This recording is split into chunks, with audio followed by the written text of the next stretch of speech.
Good morning.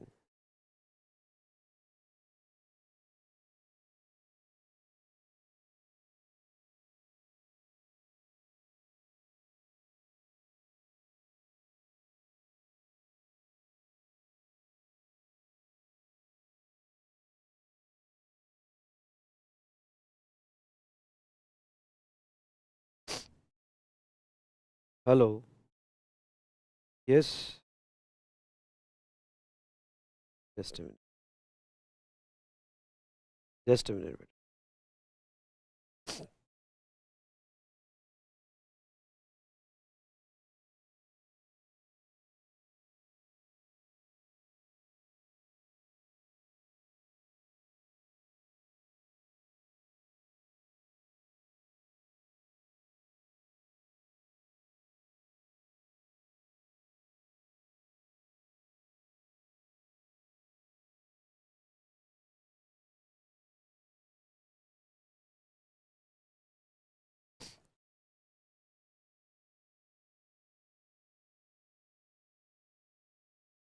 चलिए बेटा। Good morning, good morning.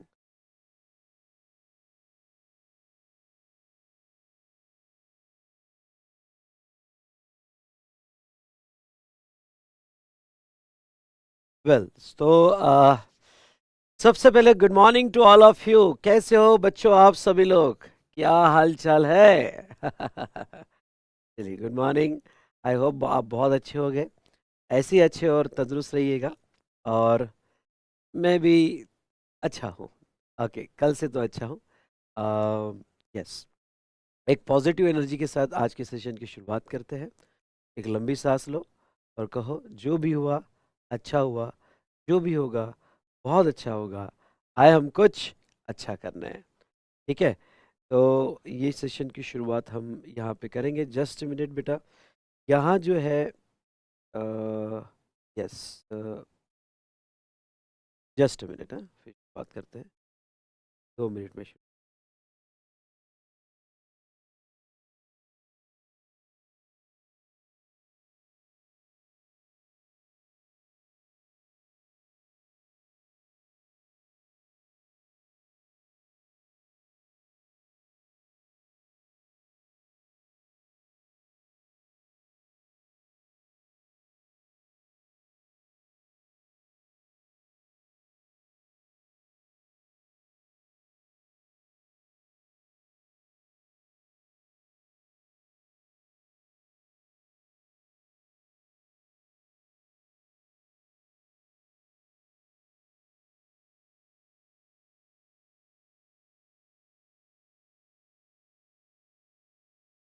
हाँ, चलो।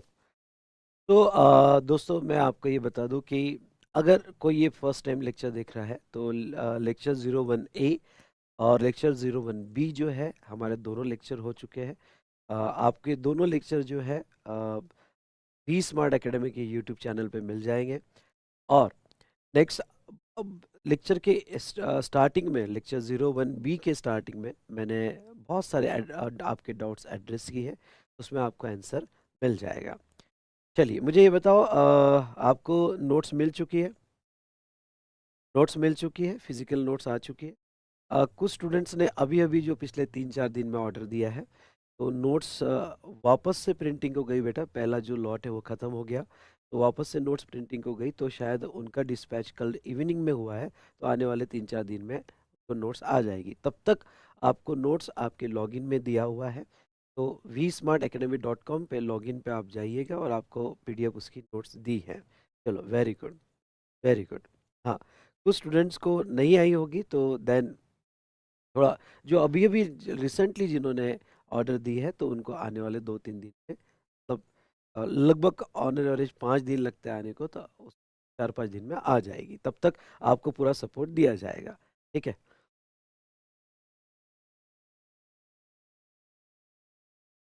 चलिए, तो बेटा, अभी भी मुझे कोल्ड एंड कफ है। कल इवनिंग में मुझे थोड़ा फीवर था।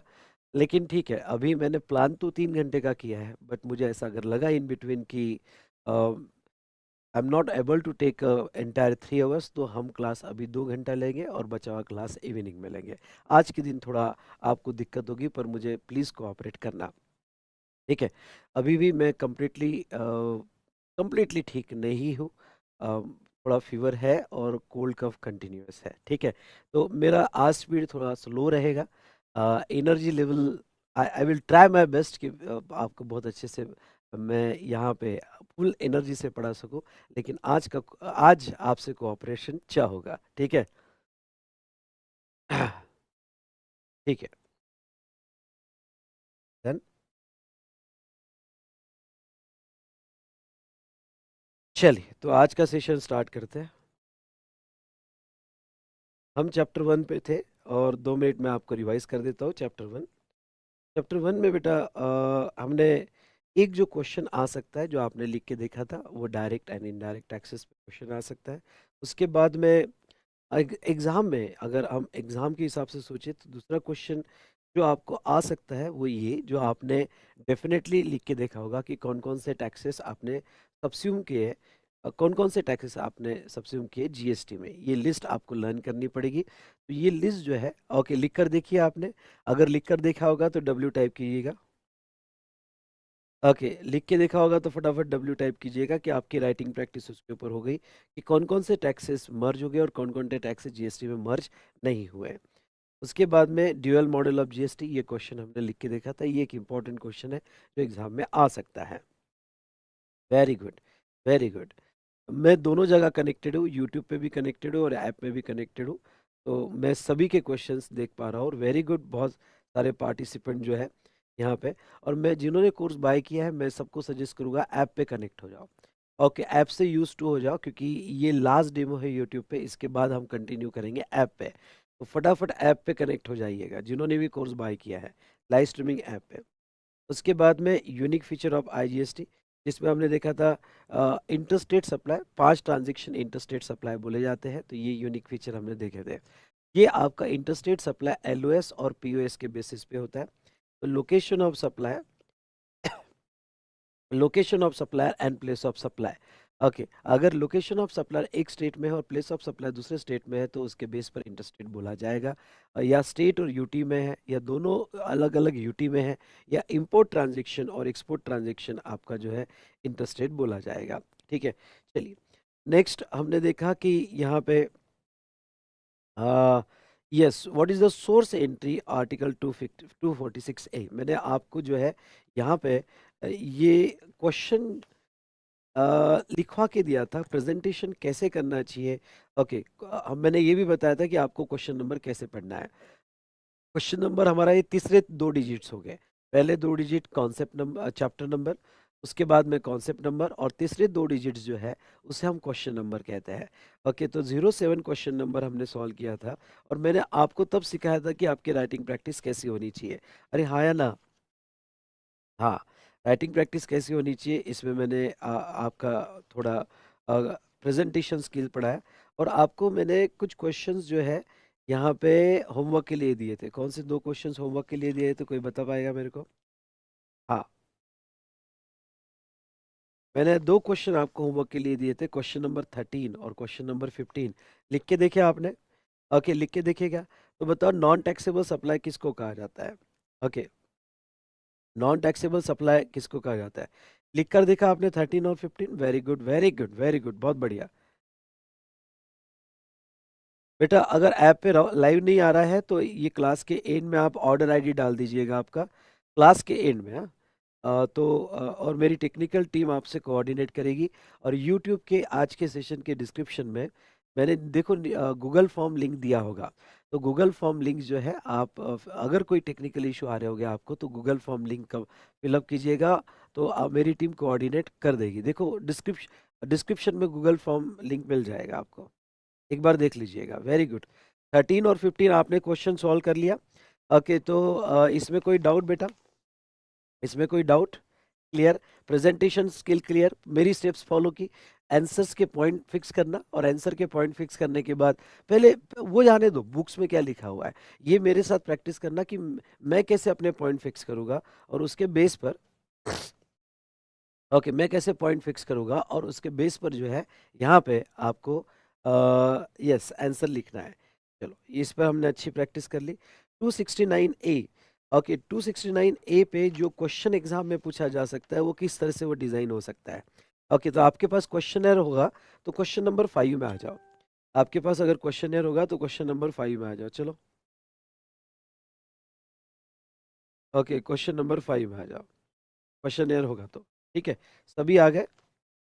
Very good. तो मुझे आपसे क्वेश्चन प्रैक्टिस ही करवाना है, ये बैच का मेन ऑब्जेक्ट है, एग्जाम के हिसाब से पढ़ना है।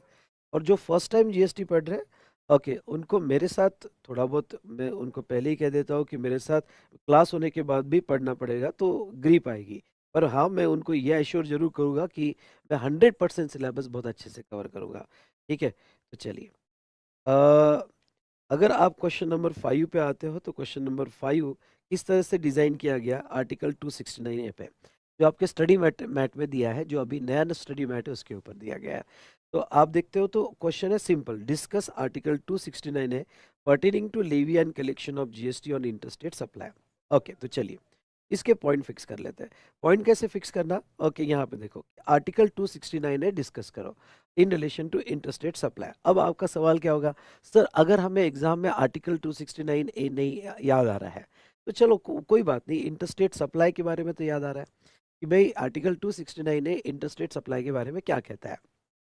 2 मिनट के लिए, ओके, यहाँ पे थोड़ा सोचो, 2 मिनट के लिए सोचो कि आप क्या लिख पाओगे, कैसे लिख पाओगे। तो अब ये सोचने के लिए आइदर आपको याद आना चाहिए, नहीं भी याद आया तो don't worry.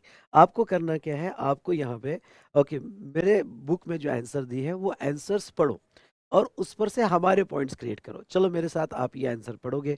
As per article 269, okay, यहाँ पे as per article 269A of the constitution,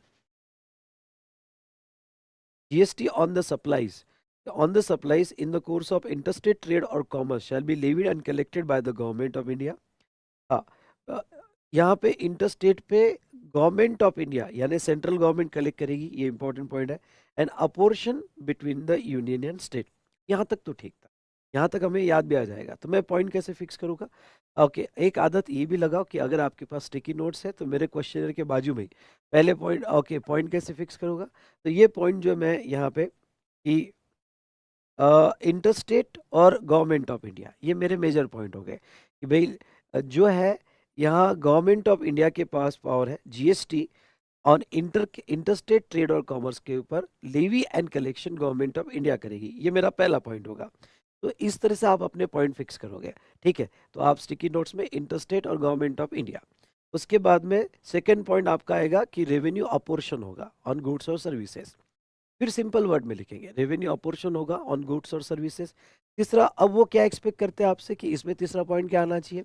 Here supply of goods or service or both in the course of import into territory of India shall be deemed to be a supply of goods in the course of inter trade और commerce। अब आपको क्या लगता है कि इतना okay, इतना कौन लिखेगा? सिंपल वे में हमको लिखना है। क्या लिखना है? मुझे पहले पॉइंट फिक्स करना है। पॉइंट ये फिक्स करना है, इंपोर्ट को इंटरेस्टेड बोला जाएगा। और इनको सिंपल वे में कह दो। सिंपल वे में क्या कि supply of import of goods और service also called as interstate supply, that's all. Also called as interstate supply, ये भी पॉइंट आपने कवर कर लिया। तो जो इवेल्युएटर आपका आंसर चेक करता है वो इवेल्युएटर बस इतना देखता है, इंपोर्ट लिखा, इंटरस्टेट लिखा, पॉइंट कवर्ड। ओके, इंटरस्टेट पे गवर्नमेंट ऑफ इंडिया टैक्स लेगी, पॉइंट कवर्ड। ओके, वो रेवेन्यू अपोर्शन होगा, पॉइंट कवर्ड। ओके, या ये इस तरह से आपको आंसर लिखना है, आपको रट्टा नहीं मारना है, आपको ऐसे वर्ड्स में नहीं लिखना है। ऐसा मत सोचना कि ऐसे वर्ड्स में ही लिखा तो ही मार्क्स आएगा, ऐसा नहीं होगा, ये ऐसा नहीं होगा। तो आई होप मैं जो कह रहा हूँ आपको समझ में आ रहा होगा। समझ में आ रहा होगा तो यस कहिएगा, वाई टाइप कीजिएगा फटाफट। ओके, तीसरा पॉइंट कैसे डिसाइड करना? अब तीसरा पॉइंट वो क्या कहते हैं, accounts of apportion in a state shall not form a consolidated fund of India. जो स्टेट को अपोर्शन किया जाएगा वो कंसोलिडेटेड फंड ऑफ इंडिया का अमाउंट नहीं माना जाएगा। तो मेरा पंच लाइन क्या आना चाहिए?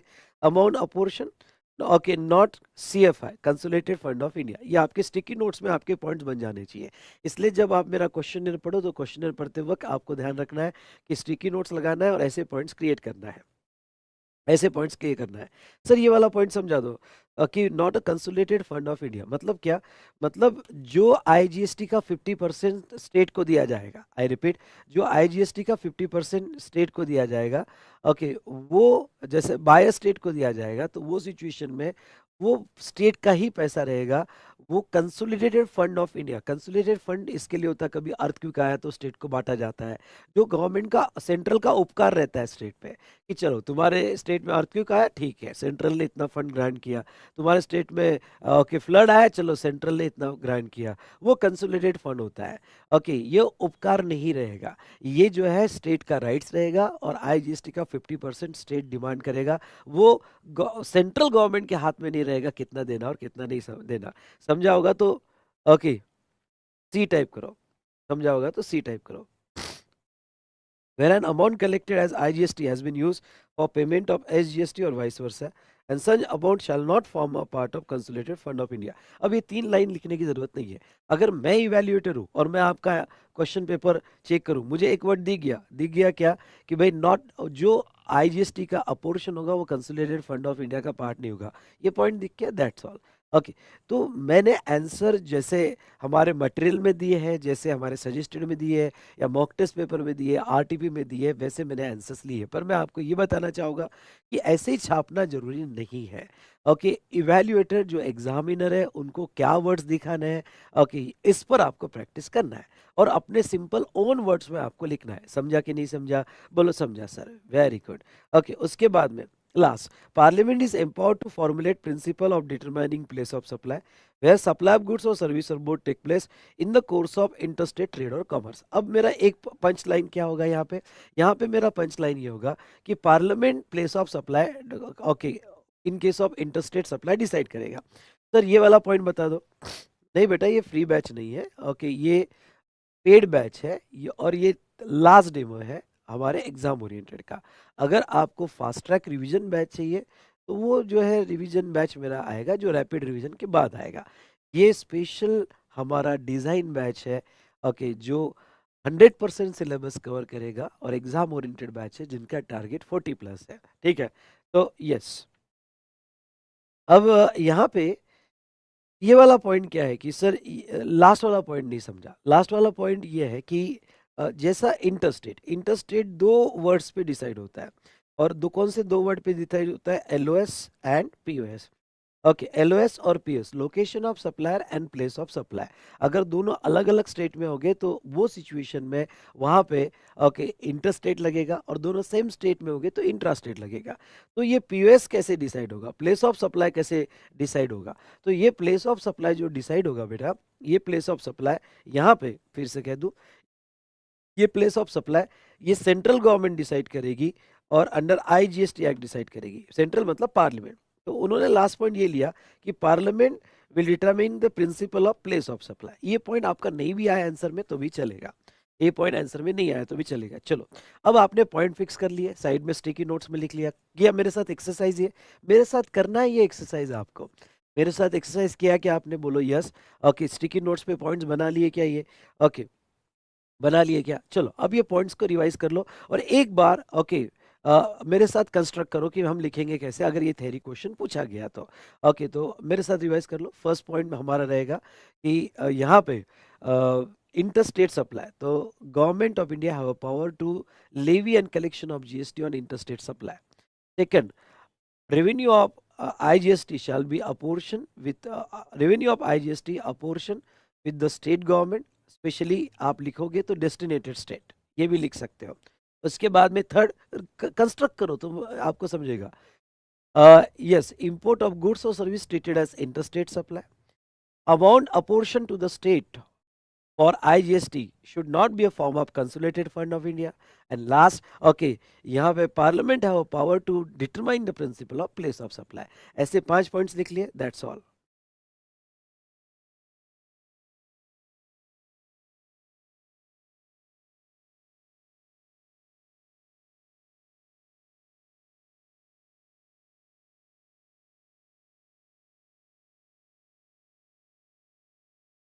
ओके ओके बेटा, यस, यस बेटा, आपका क्वेश्चन मैंने पढ़ लिया, आक्षी, यहाँ पे ऑन प्रायोरिटी, मैं आज आपका ऑन प्रायोरिटी देखता हूँ बेटा, ठीक है।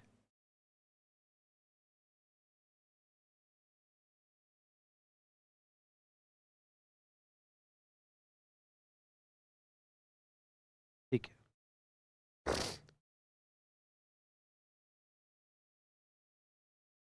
चलिए। तो ये डिस्कशन हमने क्वेश्चन नंबर 5 पे देखा था। आपको समझ में आया क्या, प्लीज बताओ। समझ में आया क्या, प्लीज बताओ। और कभी कभी ये थोड़ा सोच के चलना कि कुछ थ्योरी क्वेश्चन को थोड़ा हमें स्पेस लेना पड़ेगा, हमें टाइम देना पड़ेगा। ओके, तब जाके वो क्लियर हो गए। डन। ओके, चलिए आ जाओ।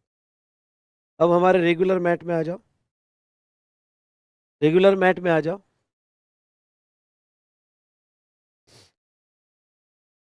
हाँ, अब ये कॉन्सेप्ट को समझ लो।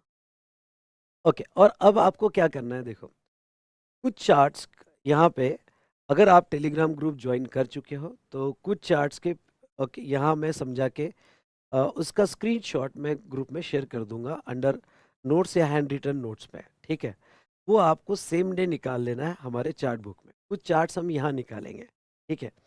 जो इम्पोर्टेंट चार्ट है एग्जाम के हिसाब से हम यहाँ निकालेंगे। कुछ चार्ट्स कॉन्सेप्ट को समझने के हिसाब से है, तो वो मैं आपको स्क्रीनशॉट यहाँ पे शेयर कर दूंगा टेलीग्राम ग्रुप में। दूसरी बात, वो स्क्रीनशॉट आपको आपके लॉगिन में भी उसकी पीडीएफ बना के मैं शेयर कर दूंगा चैप्टर वाइज। तीसरी बात मैं आपको ये बता दूं कि यहाँ पे जो है यस, ये जो है पॉसिबल हो तो दूसरे डिवाइस से जो स्क्रीनशॉट आप, मैं कहूँगा कि इसका स्क्रीनशॉट ले लो, दूसरे डिवाइस से आपके पास मोबाइल होगा या दूसरा कोई डिवाइस होगा, उसका अगर आप स्क्रीनशॉट ले पाए तो आप स्क्रीनशॉट भी ले लेना, तो आपके पास रहेगा। तो इन शॉर्ट कुछ चार्ट्स हम यहाँ ड्रॉ करेंगे, कुछ चार्ट्स मैं आपके टेलीग्राम ग्रुप में शेयर शेयर कर दूंगा, और वही चार्ट जो है मैं आपके लॉगिन में पीडीएफ फाइल में शेयर कर दूंगा, ठीक है। चलो, तो अब यहाँ पे आते हैं, ध्यान दीजिएगा। आर्टिकल 366, आर्टिकल 366 क्या कहता है? Goods and service tax, very important definition. Means मतलब पूरे इंडियन लॉ में जब भी कभी जीएसटी वर्ड आएगा, goods and services tax, goods and services tax means any tax on supply of goods और सर्विसेज, गुड्स और सर्विसेज और बोथ एक्सेप्ट, ये हाईलाइट करना, ये इंपॉर्टेंट है, except taxes on supply of alcoholic liquor for human consumption. थोड़ा मैं इसके बारे में आपको समझाना चाहूंगा। Alcoholic liquor for human consumption यानी alcohol, okay, for human consumption, in simple word daru, okay daru, ठीक है। तो इसके ऊपर यहाँ पे लिस्ट टू में, इसके ऊपर लिस्ट टू में एक्साइज लगाने का पावर, यानी इसके ऊपर excise duty on production, excise production पे लगती है, तो इसके ऊपर एक्साइज ड्यूटी लगाने का पावर यहाँ पे स्टेट के पास था। तो इसके ऊपर ये स्टेट के पास पावर था, और स्टेट एक्साइज ड्यूटी इसके ऊपर लगती थी जीएसटी आने के पहले।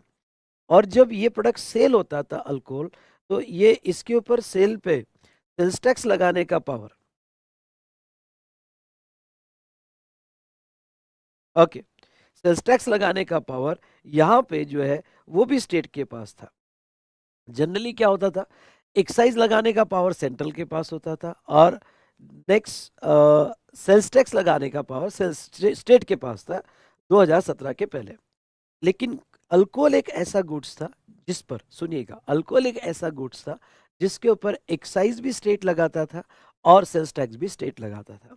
तो जब बात ये हुई कि यहाँ पे अल्कोहल को जीएसटी में लाया जाए, तो स्टेट वालों ने मना कर दिया, क्योंकि दोनों रेवेन्यू, एक्साइज और सेल्स टैक्स के दोनों रेवेन्यू स्टेट वालों को मिलते थे।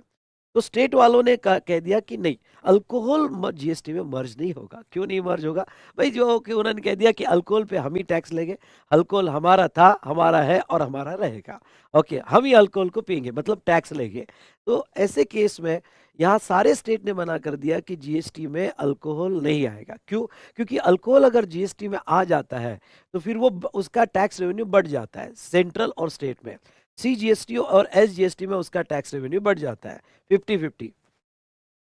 और स्टेट गवर्नमेंट अल्कोहल का टैक्स कोई भी सेंट्रल के साथ शेयर करने के लिए रेडी नहीं थी, इसलिए उन्होंने ये कह दिया कि अल्कोहल जीएसटी में नहीं आएगा, अल्कोहल पे जो एग्जिस्टिंग स्टेट टैक्सेस है वही रहेंगे। और फिर ये कॉन्स्टिट्यूशनल एंट्री में लाया गया, और कॉन्स्टिट्यूशनल एंट्री में लाया गया कि जब भी वर्ड जीएसटी आएगा, मतलब ओके जीएसटी मतलब टैक्स ऑन गुड्स और सर्विसेज, लेकिन इसमें अल्कोहल नहीं आएगा। इसलिए अगर मैं आपको ये पूछूं कि कितने ऐसे गुड्स है जो अभी भी जीएसटी के स्कोप में नहीं है, तो आपको याद होगा तो लास्ट सेशन में हमने 5 गुड्स लिए थे। बोलो कौन से 5 गुड्स है? Okay, petroleum crude, high speed diesel, petrol, हाँ पेट्रोल यानी motor spirit, aviation turbine fuel, और उसके बाद में नेचुरल गैस। ये 5 गुड्स है जिसके ऊपर फिलहाल जीएसटी नहीं है। जो पुराने टैक्सेस है वही पुराने टैक्सेस कंटिन्यू किए गए, और यहां से अब एक पॉइंट और मिल गया, और वो है अल्कोहल। अल्कोहल पे भी बेटा जीएसटी, सुनिएगा, अल्कोहल पे भी जीएसटी नहीं है। इसके ऊपर पुराने जो टैक्सेस थे, एक्साइज, स्टेट एक्साइज और स्टेट सेल्स टैक्स, वही टैक्सेस कंटिन्यू किए जाएंगे, और इसके ऊपर भी जीएसटी नहीं है। तो ऐसे हमारे लिस्ट में 6 गुड्स मिल गए। अब मैं आपसे पूछना चाहूंगा, जो स्टूडेंट कनेक्टेड है और जिन्होंने मैंने जो होमवर्क बोला था वो किया होगा तो ये बैच का फायदा मिलेगा। और हमारी ये स्पेशल डिजाइन बैच है 40 प्लस का। ओके, इस बार हमें 40 प्लस लेने ही है जीएसटी में। तो भाई साहब, ओके, अगर आपको सच में लेने हैं तो मैंने दिया हुआ होमवर्क जरूर करना। तो मुझे बताओ, जो हमने पहले 5 गुड्स देखे थे, ओके, वो वर्डिंग्स में और ये जो लिखा है कि अल्कोहल पे जीएसटी नहीं आएगा, दोनों में क्या डिफरेंस है? कोई बता सकता है? ओके, दोनों में क्या डिफरेंस है? कोई बता सकता है? बताओ फटाफट, दोनों में क्या डिफरेंस है? सोच के बताओ।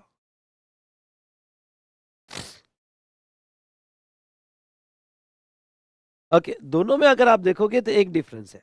दोनों में डिफरेंस ये है कि वो जो पहले वाले 5 गुड्स है, पेट्रोलियम, उसको मैं ब्रॉड सेंस में पेट्रोलियम प्रोडक्ट कहूंगा, वो सारे पेट्रोलियम प्रोडक्ट है। Crude petrol, diesel, motor spirit, natural gas, aviation turbine fuel, सारे पेट्रोलियम प्रोडक्ट्स है। तो वो पेट्रोलियम प्रोडक्ट पे ऐसा नहीं है कि जीएसटी कभी नहीं आएगा। जीएसटी आएगा, लेकिन जिस दिन जीएसटी काउंसिल रिकमेंड करेगा, समझा क्या? ओके, जिस दिन जीएसटी काउंसिल रिकमेंड करेगा तब उन 5 गुड्स पे जीएसटी आएगा। लेकिन लेकिन अल्कोहल पे जीएसटी नहीं आएगा जब तक कॉन्स्टिट्यूशन अमेंड नहीं करता है। दोनों में एक बार फिर से डिफरेंस समझ लो।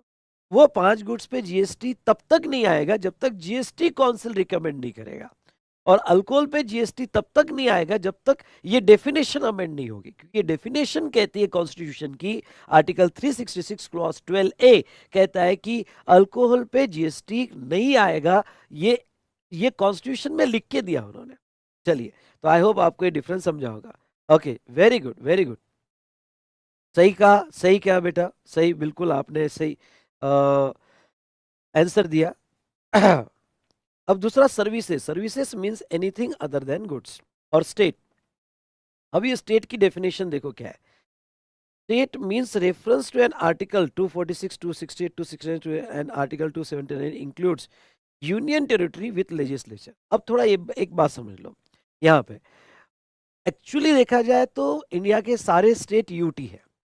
यूनियन टेरिटरी मतलब क्या? ओके, पहले राजाओं के हाथ में अलग अलग टेरिटरी थी। वो अंग्रेजों ने जो है, अंग्रेजों ने ओके वो राजाओं के से छीन ली, जीत ली। और फिर जब अंग्रेज यहां से गए तो उन्होंने जो है पूरा इंडिया एक साथ नहीं दिया। उन्होंने कहा जो राजाओं से हमने लिया था उन राजाओं को हम वापस करेंगे, और जाते जाते डिवाइड रूल पे गए कि पूरा एक साथ इंडिया कंट्रोल में नहीं दिया, राजाओं को वापस कर दिया। सरदार वल्लभ भाई पटेल ने जो है फिर सब राजाओं को यहाँ पे समझाया कि एक यूनियन ऑफ इंडिया, मतलब यूनाइटेड इंडिया फॉर्म करते हैं, और आप सबकी टेरिटरी मर्ज कर दो। और फिर ओके सारे राजाओं ने मर्ज कर दिया और एक इंडिया पूरा यूनियन टेरिटरी बना। तो ये मतलब यूनाइटेड ओके सारे टेरिटरी बनी।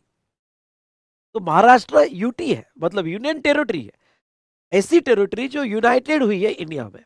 राजस्थान ऐसी टेरिटरी जो यूनाइटेड हुई है इंडिया में।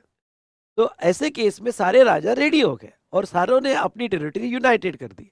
देखा जाए तो सारे स्टेट यूनियन टेरिटरी है। तो इस डेफिनेशन के हिसाब से क्या हुआ?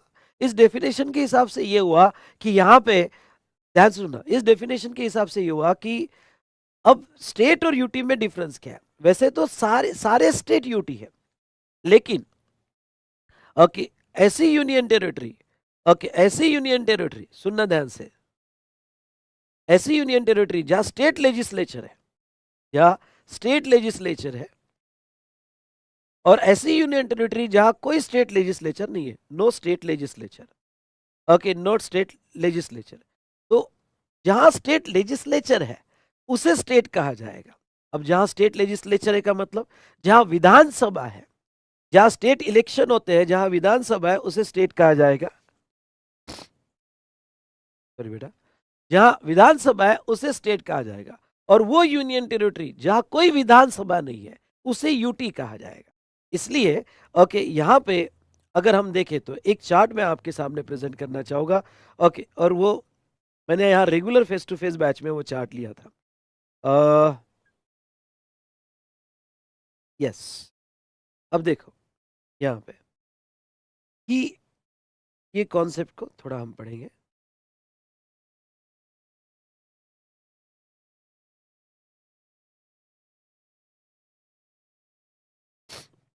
Just minute.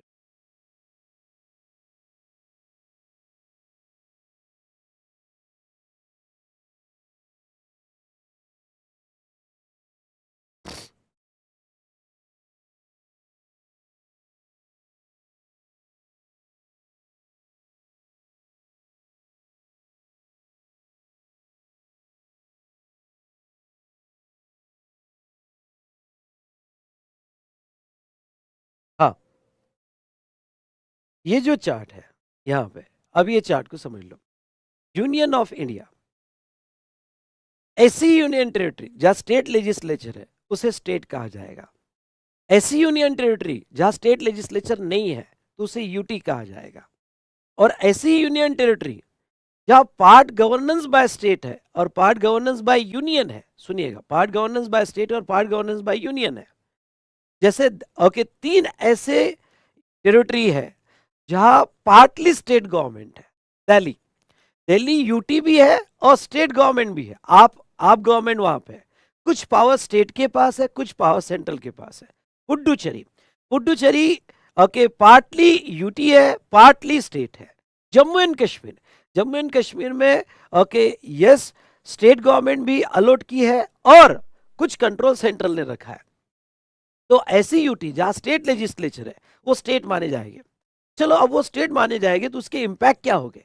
उसके इम्पैक्ट ऐसे है कि वो स्टेट में, जैसे महाराष्ट्र में विधानसभा है, तो महाराष्ट्र में जब इंट्रा सप्लाई होगा, सुनिएगा, महाराष्ट्र में इंट्रा सप्लाई होगा तो सीजीएसटी और एसजीएसटी लगेगा और वहां का पूरा गवर्नेंस बाय स्टेट होगा।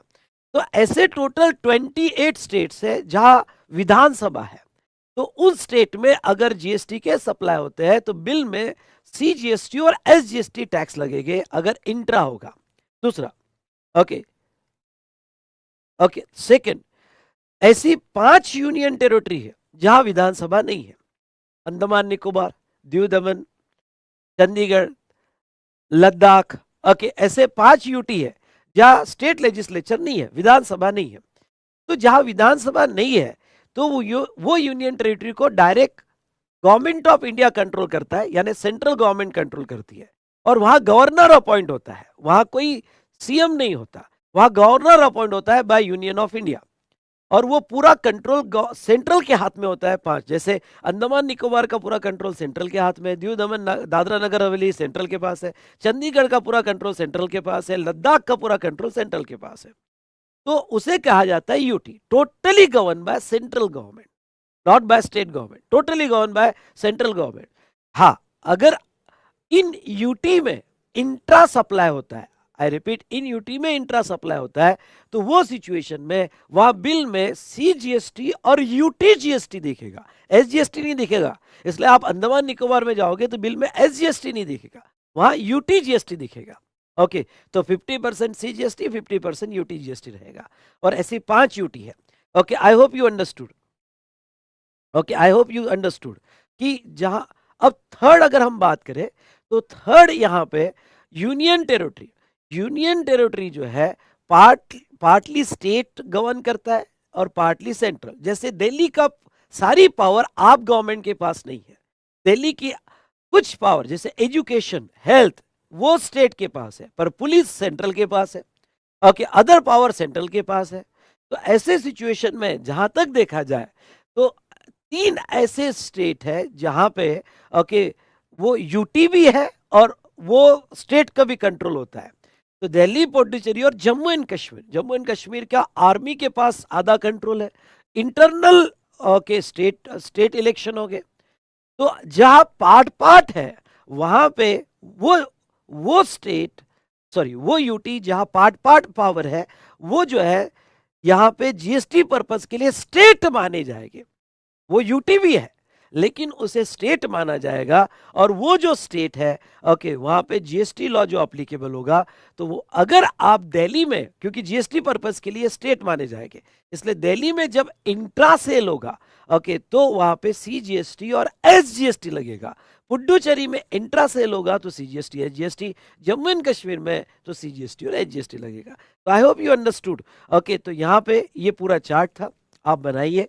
ओके और एक मैं कल फिर से रिवाइज करूंगा। देखो हमारी स्टेप्स ऐसी ही होगी, आपको समझेगा पूरा पर 4 स्टेप में होगा। पहले मैं कॉन्सेप्ट समझाऊंगा, आपको उसके ऊपर वर्क करना पड़ेगा, वो चार्ट आपको बनाना पड़ेगा।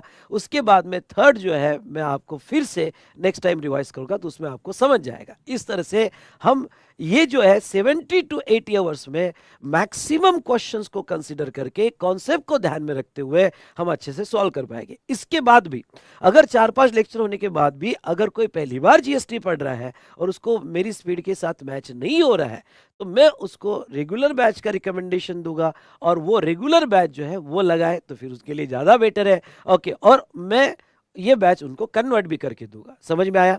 यहाँ ये पॉइंट समझ में आया क्या आपको बेटा? अगर समझ में आया तो फटाफट यस बोलिएगा।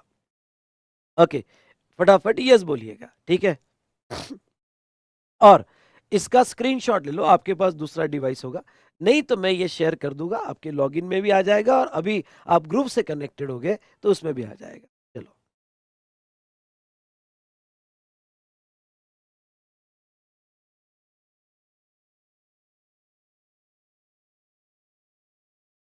ये अगर दूसरा डिवाइस होगा तो स्क्रीनशॉट ले लेना। और ये हमारे चार्ट बुक में डायग्राम ड्रॉ करना है, आपको चार्ट बुक में डायग्राम ड्रॉ करना है।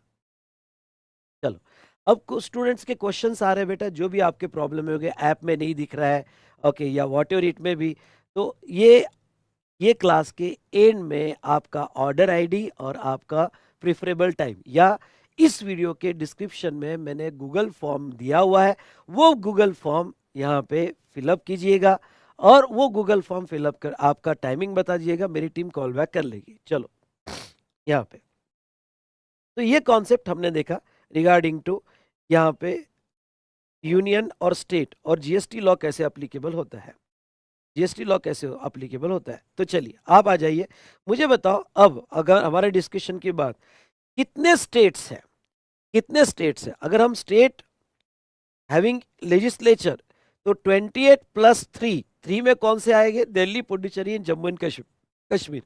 एक एमसीक्यू क्वेश्चन आपको पूछा जा सकता है, एमसीक्यू क्वेश्चन ऐसा पूछा जा सकता है कि दिल्ली, पुडुचेरी और जम्मू एंड कश्मीर में यूटी जीएसटी लगेगा या एस जीएसटी लगेगा? तो बेटा वो स्टेट माने जाते और वहां एस जीएसटी लगेगा। तो ऐसे 31 स्टेट्स हो गए, 31 स्टेट्स हो गए जहां एस जीएसटी लगेगा।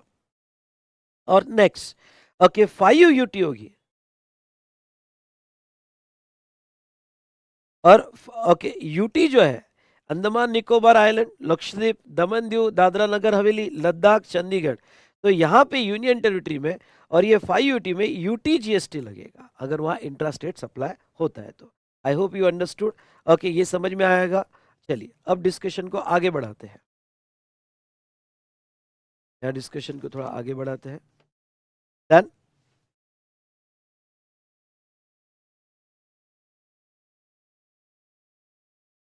चलो बेटा ओके यहाँ अब मैं जो समझाने जा रहा हूँ वो फर्स्ट इंस्टेंस में नहीं समझेगा, पूरा पूरा 80-90% समझ जाएगा।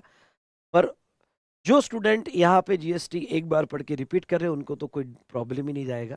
जो पहली बार देख रहे हैं, अब ये बार बार नहीं कहूँगा मैं, ओके थोड़ा यहाँ समझ लेना, जो पहली बार देख रहे हैं उनको 100% बिल्कुल समझेंगे कॉन्सेप्ट, पर उनको मेरे साथ प्रैक्टिस करनी पड़ेगी। ये जो मैं पढ़ाने जा रहा हूँ ये पहले कॉन्सेप्चुअली समझेगा, फिर वो चार्ट ड्रॉ करेंगे और फिर नेक्स्ट टाइम मेरे रिवीजन के साथ जुड़ जाएंगे तो डेफिनेटली उनको पूरा अच्छे से समझ में आ जाएगा। ठीक है, चलिए अब देखो जीएसटी तो आर्टिकल 246A देख लेते हो। तो आर्टिकल 246A क्या कहता है? वो कहता है ओके, इंडिया के ऑल गुड्स, इंडिया के ऑल गुड्स या सर्विसेज पे, ऑल गुड्स और सर्विसेज पे क्या लग जाएगा बेटा? जीएसटी लग जाएगा, लग जाएगा। लेकिन इन्होंने ऐसे 6 कैटेगरी ऑफ गुड्स, 6 गुड्स ऐसे अलग निकाले जिस पे जीएसटी बिल्कुल नहीं लगेगा, बिल्कुल भी नहीं लगेगा, एग्जिस्टिंग टैक्सेस लगेंगे। ओके, कौन से? 5 पेट्रोलियम प्रोडक्ट, 5 पेट्रोलियम प्रोडक्ट और 1 अल्कोहल, 1 अल्कोहल, ऐसे 6 प्रोडक्ट जिसके ऊपर जीएसटी बिल्कुल भी नहीं लगेगा। कुछ गुड्स ऐसे हैं, ओके, तो अब ये 6 जो प्रोडक्ट है ये जीएसटी में नहीं आएंगे। हाँ, तो ये जो है ओल्ड टैक्सेस, जो ओल्ड टैक्सेस है, अब ओल्ड टैक्सेस कौन से? एक्साइज, वैट या सीएसटी, जो पुराने थे, वो टैक्सेस इन गुड्स पे लगेंगे।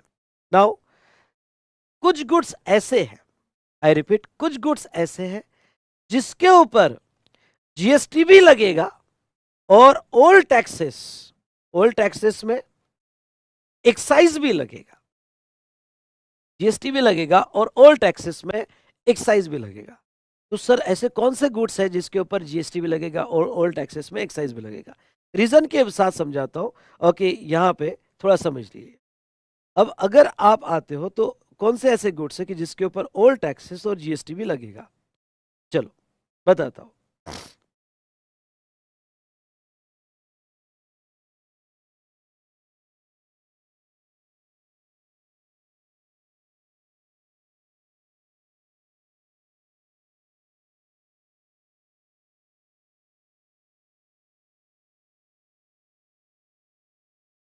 हाँ, एक चार्ट ले रहा हूं, ये चार्ट हम ड्रॉ करेंगे, ये चार्ट से समझो। Taxability on goods in special cases, पहला पहला थॉट। ओके, आप सभी समझिएगा कि वैसे तो इंडिया 1 जुलाई 2017 के बाद इंडिया में जब भी गुड्स और सर्विस का सेल होगा तो उसके ऊपर जीएसटी ही आएगा। लेकिन उसके एक्सेप्शन समझ लो, ये एग्जाम में पूछे जा सकते हैं, very important discussion for exam. और इसके ऊपर क्वेश्चन कैसे पूछे जाएगा वो भी हम देखेंगे।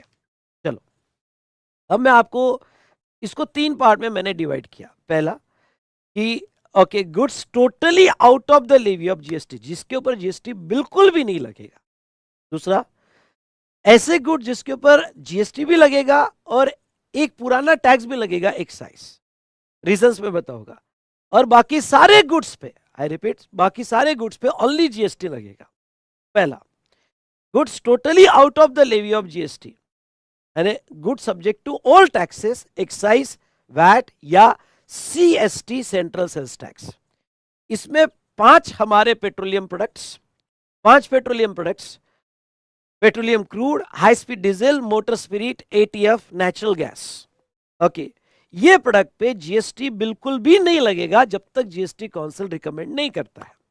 इसलिए ये 5 प्रोडक्ट पे आज कौन से टैक्सेस है? बताओ कौन से टैक्सेस है? अगर ये प्रोडक्ट मैन्युफैक्चर होते हैं तो उसके ऊपर सेंट्रल एक्साइज ड्यूटी है। आई रिपीट, उसके ऊपर सेंट्रल एक्साइज, सेंट्रल मतलब एक्साइज ड्यूटी लगाने का पावर सेंट्रल के पास था, इसलिए उसके ऊपर सेंट्रल एक्साइज ड्यूटी लगेगी। और अगर ये सेल होते हैं तो सेल पे इंट्रा होता है तो वैट, पुराना टैक्स, और इंटर होता है तो सीएसटी, इंटर होता है तो सीएसटी। उसके बाद में नेक्स्ट, अल्कोहलिक लिकर होगा और मैन्युफैक्चर होता होगा तो स्टेट एक्साइज लगेगा, और अगर सेल होता है, इंट्रा होता है तो वैट और सीएसटी। ये सारे पुराने टैक्स लगेंगे, ये 6 प्रोडक्ट पे जीएसटी नहीं लगेगा। चलो नेक्स्ट, अगर टोबैको प्रोडक्ट होगा, मतलब टोबैको, च्युइंग टोबैको या टोबैको से बने हुए प्रोडक्ट, सिगरेट्स, सिगार वगैरह, तो टोबैको प्रोडक्ट होगा तो उसके मैन्युफैक्चर पे सेंट्रल एक्साइज लगेगी। तो एक पुराना टैक्स इस गुड्स पे कंटिन्यू है, टोबैको और टोबैको प्रोडक्ट पे, और वो है सेंट्रल एक्साइज। लेकिन ये ऐसे गुड्स है कि जिसके ऊपर एक्साइज भी लगेगा और साथ साथ में जीएसटी भी लगेगा। नॉर्मली क्या हो गया था, एक बार आपको फिर से बता दूं, 1 जुलाई 2017 से जब जीएसटी आया तो सारे पुराने टैक्सेस सब्स्यूम कर दिए, खत्म कर दिए, जैसे एक्साइज, वैट, सीएसटी, ये सब सब्स्यूम कर दिए थे और जीएसटी में लाया। लेकिन कुछ गुड्स पे ओके आज भी दोनों टैक्सेस चल रहे हैं, एक्साइज भी चल रहा है और दूसरा ओके जीएसटी भी चल रहा है। मतलब जब टोबैको प्रोडक्ट सेल होगा तो इंट्रा पे सीजीएसटी और एचजीएसटी लगेगा और इंटर पे आईजीएसटी लगेगा। हाँ, इसके ऊपर वैट और सीएसटी नहीं लगता है। दूसरा, नाउ ओपीएम, नारकोटिक्स और एक्सेट्रा। ओपीएम नारकोटिक्स क्या होते हैं? चरस, गांजा वगैरह। यस, ये इंडिया में मैन्युफैक्चरिंग अलाउड है और ये इंडिया में मैन्युफैक्चरिंग अलाउड है फॉर मेडिसिनल पर्पजेस। तो बाकी वैसे अलाउड नहीं है, इसके लाइसेंस लेने पड़ते हैं। अगर ओपीएम, नारकोटिक्स यानी चरस, गांजा अगर ये मैन्युफैक्चर होता है, सुनिएगा, अगर ये मैन्युफैक्चर होता है तो स्टेट एक्साइज आज भी है और सेल होता है तो उसके ऊपर यहां पे सीजीएसटी और एचजीएसटी आज भी लगेगा। बस ये 6 प्लस ये 2, ये 6 पे जीएसटी बिल्कुल नहीं है और ये 6 पे पुराना एक्साइज, ये 2 पे पुराना एक्साइज और जीएसटी दोनों भी है। हाँ, इसके ऊपर वैट और सीएसटी नहीं है और बाकी सारे गुड्स जीएसटी में आते हैं। पहला रीडिंग हुआ सर, थोड़ा समझा थोड़ा नहीं समझा। चलो अब मेरे साथ ये चार्ट बुक में चार्ट ड्रॉ करोगे। रेगुलर मैट का पेज नंबर डाल दो। रेगुलर मैट का आपका पेज नंबर जो भी होगा, आई थिंक 9 होगा, तो चार्ट बुक में जाओ और page number 9, okay, page number 9 से रिलेटेड अब ये चार्ट जो है 9 होगा, 10 होगा, वॉट एवर इट में भी देख लो आप, ठीक है, आगे पीछे हो सकता है। और ये चार्ट मेरे साथ ड्रॉ करना है और अब मैं सेकंड टाइम फिर से रीड करूंगा और फिर से समझाऊंगा, अब आपको और अच्छे से समझेगा। चलो लिखो यहाँ पे, टाइटल दो taxability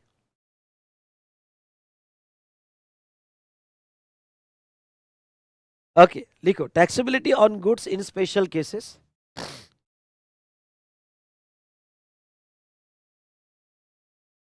taxability on goods in special cases, write down. मैं जैसा जैसा बोलूंगा वैसा लिखना और लिखते लिखते मैं आपको ये कॉन्सेप्ट पढ़ा होगा, ठीक है।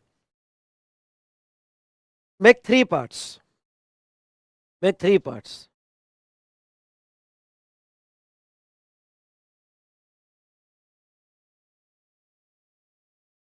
पहला, goods totally out of the levy of GST, goods totally out of the levy of GST, मतलब जिसके ऊपर कोई जीएसटी नहीं लगेगा, ब्रैकेट में that is good subject to all taxes, that is good subject to all taxes, all taxes, excise, comma VAT और CST, central sales tax. लिखते वक्त पूरा ध्यान, टोटल आपका फोकस होना चाहिए, पूरा आपका फोकस होना चाहिए, ठीक है।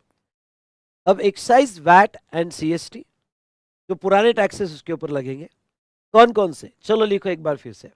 पहला, सारे पेट्रोलियम प्रोडक्ट्स, तो लिखो यहां पे पेट्रोलियम प्रोडक्ट्स, उसमें ए से लेके ई तक, उसमें ए से लेके ई तक, petroleum crude, high speed diesel, लिखो फटाफट मेरे साथ, petroleum crude, high speed diesel, motor spirit,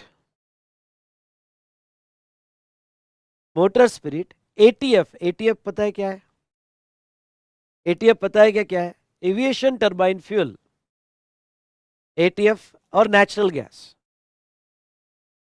natural gas. इस 5 प्रोडक्ट पे ये केयरफुली लिखना, ये 5 प्रोडक्ट पे केयरफुली लिखना। अगर मैन्युफैक्चरिंग होता है, मैन्युफैक्चरिंग होता है तो सेंट्रल एक्साइज ड्यूटी लगती है पुराने टैक्सेस में,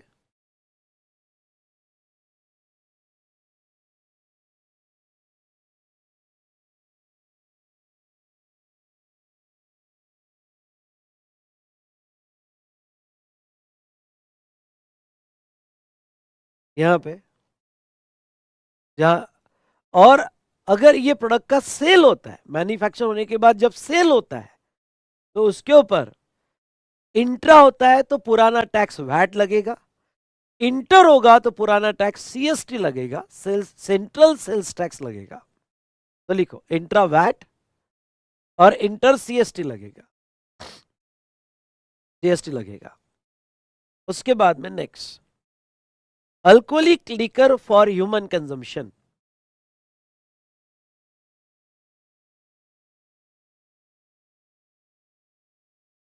alcoholic liquor for human consumption with tax का नवंबर 24 का बैच, ये अभी फेब में चालू होना है वाला है ना, 15 फेब से। Alcoholic liquor for human consumption. तो चलो यहां पे लिकर होगा तो मैन्युफैक्चर पे स्टेट एक्साइज लगेगा, लिकर होगा तो मैन्युफैक्चर पे स्टेट एक्साइज लगेगा। और अगर वो दारू बेची गई सेल होगा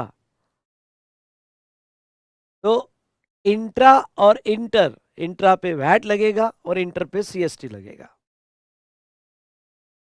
दिखा आपने? डन। चलो अब आ जाओ, थोड़ा स्पीड बढ़ाना आप। सेकंड पार्ट को समझ लो। ये तो समझ गया आपकी इनके ऊपर जीएसटी लगेगा ही नहीं फिलहाल, ये पार्ट को समझ लो। Good subject to excise and GST दोनों भी। हाँ, ये ऐसे गुड्स है जिसके ऊपर वैट सीएसटी नहीं है, जिसके ऊपर एक्साइज है और जीएसटी है, एक्साइज है और जीएसटी है।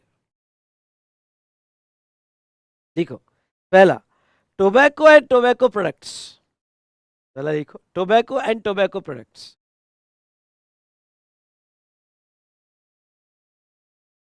टोबैको प्रोडक्ट के एग्जांपल देना होगा तो दे दो, सिगरेट, बीड़ी, गुटखा। टोबैको प्रोडक्ट्स के एग्जांपल देना होगा तो सिगरेट, बीड़ी, एक गुटखा लिख सकते हो। अगर ये कोई इंडिया में मैन्युफैक्चर कर रहा होगा तो मैन्युफैक्चर पे आज भी सेंट्रल एक्साइज लगती है, सेंट्रल एक्साइज लगती है,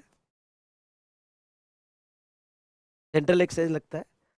और अगर ये मैन्युफैक्चर करके सेल होता है तो वैट सीएसटी नहीं लगेगा। ये मैन्युफैक्चर करके सेल होता है तो लिखो जीएसटी, इसके ऊपर जीएसटी भी लगाया गया। तो इंट्रा होगा तो सीजीएसटी एंड एसजीएसटी, इंट्रा होगा तो सीजीएसटी एंड एसजीएसटी, और इंटर होगा तो आईजीएसटी, इंटर होगा तो आईजीएसटी, इंटर होगा तो आईजीएसटी। देन एक नोट लिखना, क्योंकि जीएसटी लगा रहे हैं हम इसलिए वैट सीएसटी नहीं लगेगा, तो नोट लिखना no VAT and CST, no VAT and CST. Second लिखो ओपियम, नारकोटिक्स एक्सेट्रा, लिखना होगा हिंदी में तो चरस गांजा वगैरह, ओपियम, नारकोटिक्स एक्सेट्रा, हिंदी में लिखना होगा तो चरस गांजा वगैरह।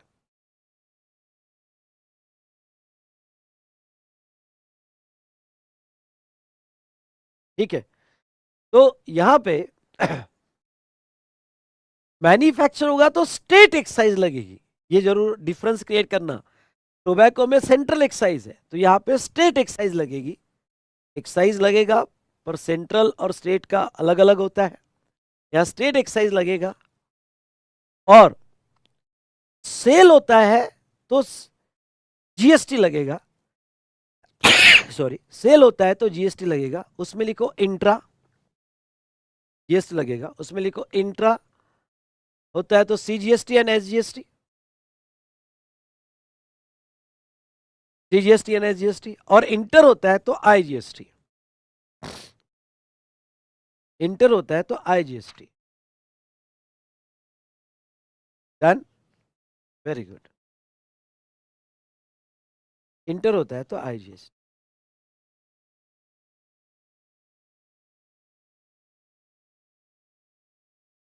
चलो उसके बाद में यहां पे थर्ड लिखो गुड सब्जेक्ट टू जीएसटी,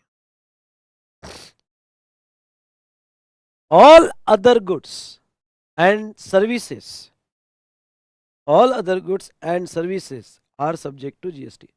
बाकी सारे गुड्स पे या सर्विस पे ओनली जीएसटी लगेगा। ओके, बाकी सारे गुड्स और सर्विस पे ओनली जीएसटी लगेगा।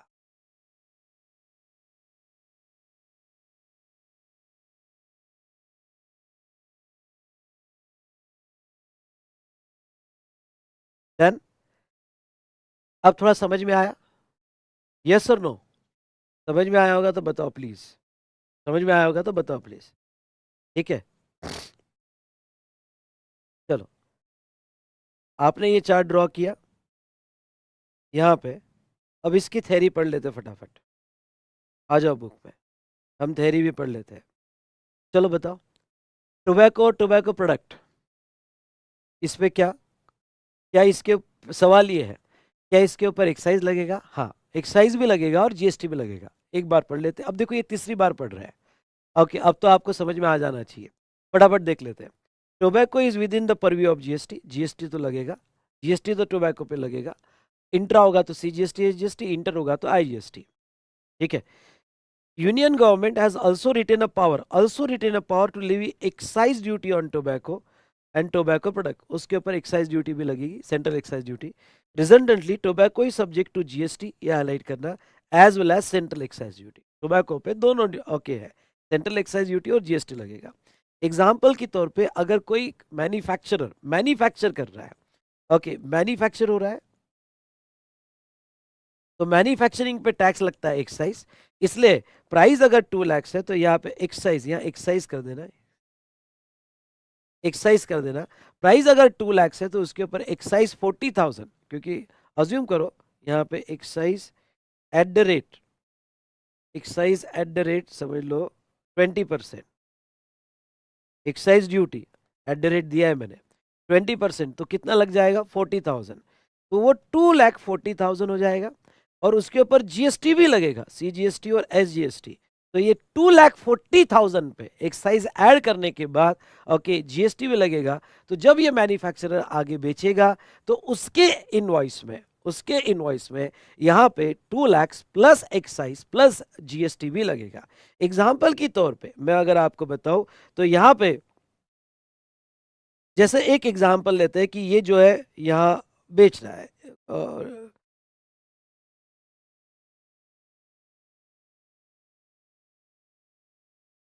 ये समझ लो आप टैक्स इनवॉइस बना रहे हैं और ये सिगरेट बेच रहा है। ओके, टैक्स, ये आपका टैक्स इनवॉइस बन रहा है सेलर और बायर का।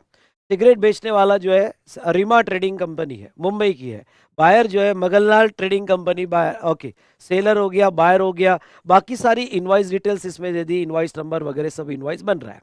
और ये इनवॉइस में ओके यहाँ पे डिस्क्रिप्शन ऑफ गुड्स में टोबैको, टोबैको या टोबैको प्रोडक्ट है, टोबैको टोबैको प्रोडक्ट है, उसका एचएसएन कोड, उसकी क्वांटिटी, यूनिट, प्राइस वगैरह दे दिया, अमाउंट उसके आगे। और भाई साहब ओके बिल में हम उसके ऊपर जीएसटी भी लगाएंगे और एक्साइज भी लगाएंगे। तो सबसे पहले हम उसके ऊपर एक्साइज ड्यूटी लगाएंगे। क्यों? क्योंकि टोबैको पे एक्साइज ड्यूटी लगती है, सेंट्रल एक्साइज ड्यूटी लगती है। तो सेंट्रल एक्साइज ड्यूटी 20%। समझ लो मेरी टोबैको की प्राइस, मैंने टैक्स इनवॉइस बनाया और टैक्स इनवॉइस में मैंने प्राइस 1,00,000 रुपए, ये इनवॉइस में 1,00,000 रुपए प्राइस बताई। तो ये 1,00,000 रुपए पर एक्साइज ड्यूटी 40,000 रुपए हो जाएगी। टोटल 1,40,000 बिल में दिखेगा। और उसके बाद में उसके ऊपर सीजीएसटी और एसजीएसटी जो भी रेट होगा, समझ लो सीजीएसटी का रेट 14% होगा, एसजीएसटी का रेट 14% होगा, तो वो भी टैक्स लगाया जाएगा। अगर ये इंट्रास्टेट होगा, अगर ये इंट्रास्टेट होगा, मतलब जो है मगललाल भी जो है यहाँ पे ओके ये भी मुंबई का है या ये भी महाराष्ट्र का है, अगर ये इंट्रास्टेट होगा तो हम सीजीएसटी और एसजीएसटी लगाएंगे। अगर ये इंटरस्टेट होगा तो हम आईजीएसटी लगाएंगे। ओके, ये पॉइंट समझा क्या आपको? ओके, समझा होगा तो फटाफट बोलो कि यस सर समझ में आया, ये पॉइंट हमारे समझ में आया। ये तो बिल बना यहाँ पे। ओके, जब मैन्युफैक्चर करके जो है यहाँ पे हम बेच रहे हैं तो एक्साइज भी लगाया और जीएसटी भी लगाया हमारे इनवॉइस में। अब चलो ये बंदे को बेच दिया हमने। अब ये बंदे को बेचने के बाद ये जो है वही प्रोडक्ट आगे बेच रहा है रिटेलर को। तो जब आगे जो बेच रहा है वो तो ऑनली सेल है, वो ऑनली सेल है, वहां मैन्युफैक्चर नहीं हुआ है। पहले केस में क्या हुआ था? पहले केस में मैन्युफैक्चर भी हुआ और सेल भी हुआ। तो मैन्युफैक्चर हुआ तो उसके ऊपर एक्साइज लगा और उसके बाद में सेल हुआ तो उसके ऊपर जीएसटी लगा टोबैको प्रोडक्ट पे। और दूसरे केस में जब यहाँ पे डिस्ट्रीब्यूटर बेच रहा है होलसेलर को तो ऑनली सेल है। तो अगर ऑनली सेल है तो यहाँ पे एक्साइज नहीं लगेगा क्योंकि एक्साइज ऑनली मैन्युफैक्चर पे लगता है। तो यहाँ पे प्राइस 4 लाख होगी। ओके, और डायरेक्ट जीएसटी लगेगा, सीजीएसटी और एसजीएसटी, और वो आगे सेल किया जाएगा।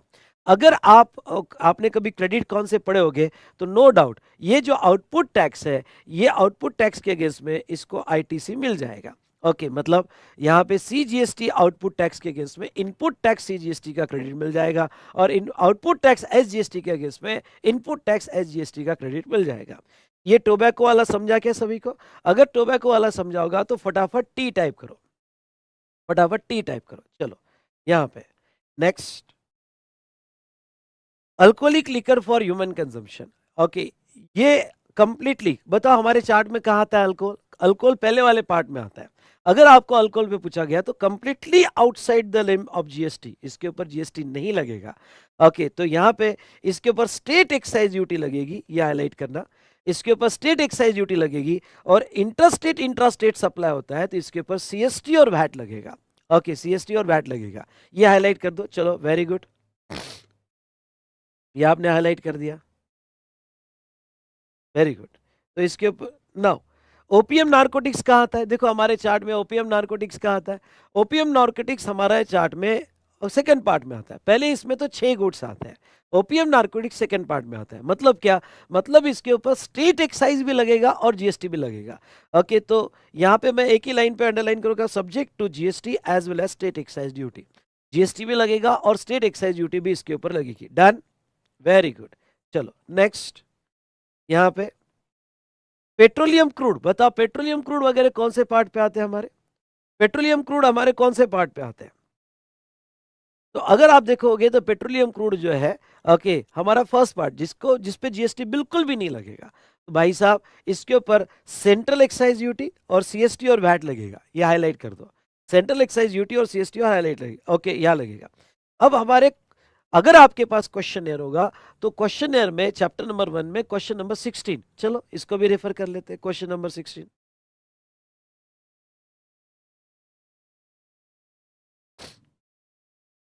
क्वेश्चन नंबर 16 को भी रेफर कर लेते हैं यहाँ पे।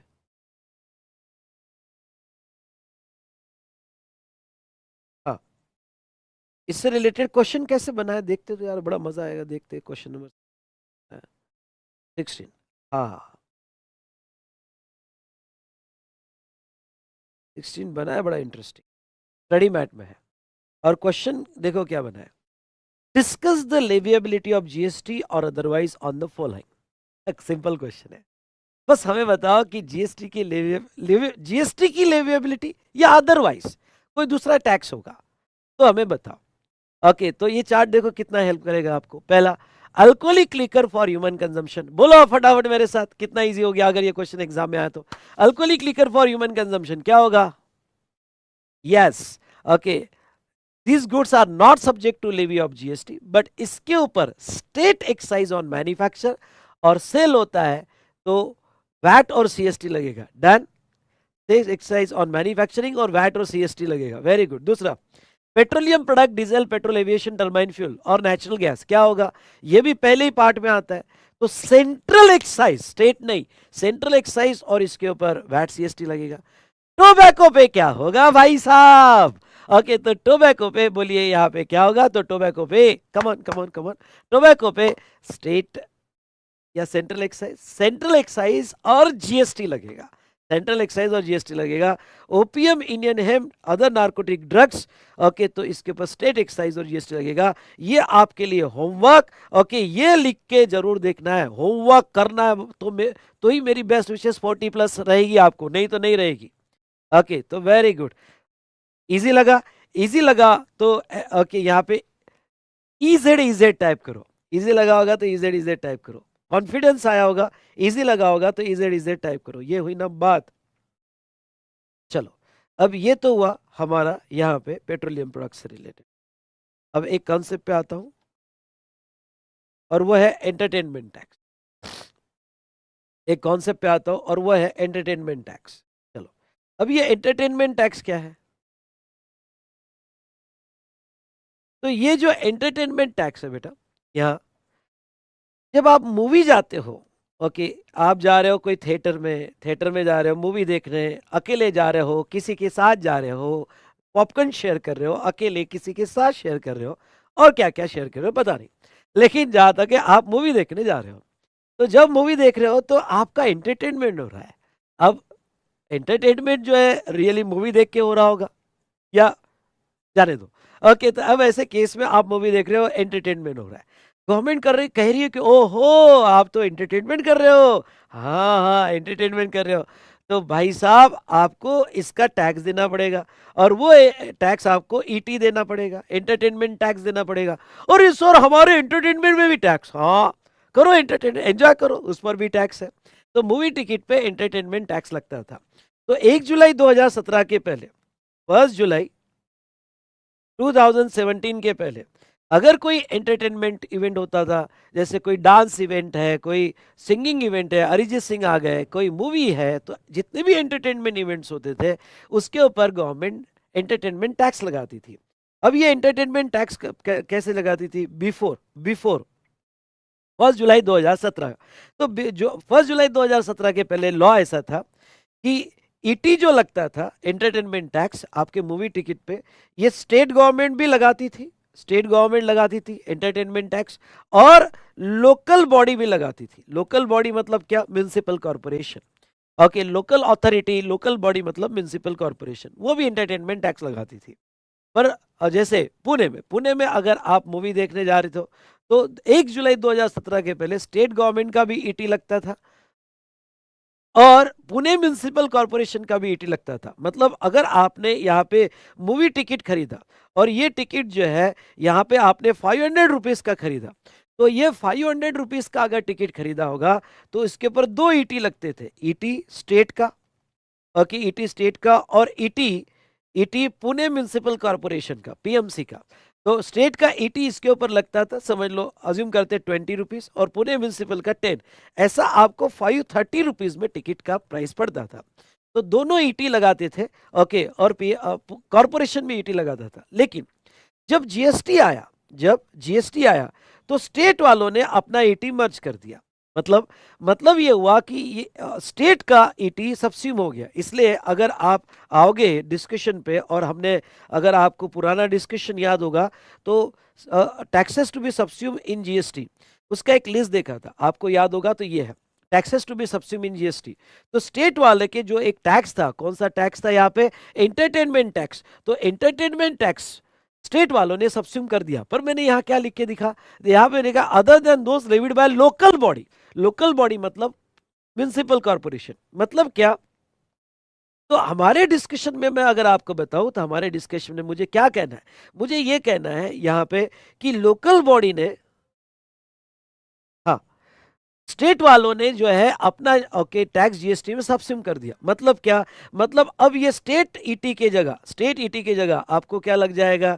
जीएसटी लग जाएगा। इंट्रा होगा तो सीजीएसटी एसजीएसटी, और इंटर स्टेट होगा तो आईजीएसटी लग जाएगा, क्योंकि अब वो जीएसटी में मर्ज हो गया, और अब स्टेट ईटी के जगह जीएसटी लगेगा। What about local ET? Local ET GST में सब्स्यूम नहीं हुआ। लोकल ईटी जीएसटी में सब्स्यूम नहीं हुआ, तो वो क्या आज भी लगता है? हाँ, आज भी लगता है। जैसे मूवी टिकट पे जीएसटी जो है, सुनिएगा, तो आज मूवी टिकट पे सिचुएशन कैसी है? तो आज मूवी टिकट पे सिचुएशन ऐसी है कि आपको, ओके, अगर आपका लोकल म्युनिसिपल कॉर्पोरेशन ईटी लगाता होगा, जैसे ईटी लगाता होगा, जैसे पुणे म्युनिसिपल कॉर्पोरेशन लगाती है, पर नागपुर म्युनिसिपल कॉर्पोरेशन नहीं लगाती है, डिपेंड सिटी टू सिटी, पर जो भी आपका सिटी का लॉ होगा। तो जहां तक है, अगर पीएमसी ने यहाँ पे ईटी लगाया होगा तो वो तो लगेगा, और ये जो 510 रुपए है, इसके ऊपर सीजीएसटी और एसजीएसटी भी लगेगा 9%। और अगर इंटरस्टेट होगा तो आईजीएसटी लगेगा, और ये भी आपको टैक्स कैलकुलेट करना पड़ेगा। मेरे पास कैलकुलेटर नहीं है, 510 रुपीज का 9 और 9 ये भी निकाल लो, और ये भी आपको टैक्स देना पड़ेगा। तो ऐसे केस में अगर हम बात ईटी की करें, एंटरटेनमेंट टैक्स की करें, तो ईटी जो है 2 टाइप के हो गए। Okay, ET levied by the state subsume in GST, but ET levied by local body not subsume in GST, payable in addition to GST. ये पॉइंट समझा क्या? ये पॉइंट समझा होगा तो जितने भी स्टूडेंट मेरे साथ कनेक्टेड है, फटाफट ईटी टाइप करो, ईटी टाइप करो। मेरे साथ इन्वॉल्व होना बहुत जरूरी है, मेरे साथ इन्वॉल्व होना जरूरी है। ओके, और अगर आप मेरे साथ इन्वॉल्व हो गए तो बहुत मजा आएगा, और इस बार टैक्सेशन में 80 पार, जीएसटी में 40 पार। चलिए, तो ये था रिगार्डिंग टू एंटरटेनमेंट टैक्स यहाँ पे। तो एग्जाम में ये क्वेश्चन आ सकता है कि लोकल बॉडी का ईटी का क्या स्टेटस है, तो वो आज भी लगता है, नेक्स्ट, रियल एस्टेट की अगर हम बात करें, तो रियल एस्टेट इमूवेबल प्रॉपर्टी, देखो जीएसटी गुड्स पे है, ओके, गुड्स एंड सर्विसेज पे है। तो भाई साहब अगर जीएसटी गुड्स एंड सर्विसेज पे है तो गुड्स की बात अगर हम करें तो गुड्स मूवेबल होता है। तो ये एक सिंपल आपका ओके कॉमन सेंस वाला आंसर होना चाहिए कि जीएसटी ओनली मूवेबल पे लगता है। अगर आपकी इमूवेबल प्रॉपर्टी होगी तो इमूवेबल प्रॉपर्टी पे ओके जीएसटी नहीं लगता है, they are kept out of the GST, okay, वो जीएसटी के बाहर जो है रखा गया है।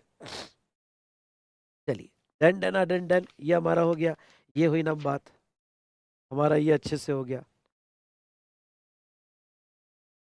चलो यहाँ पे तो ये कंप्लीट,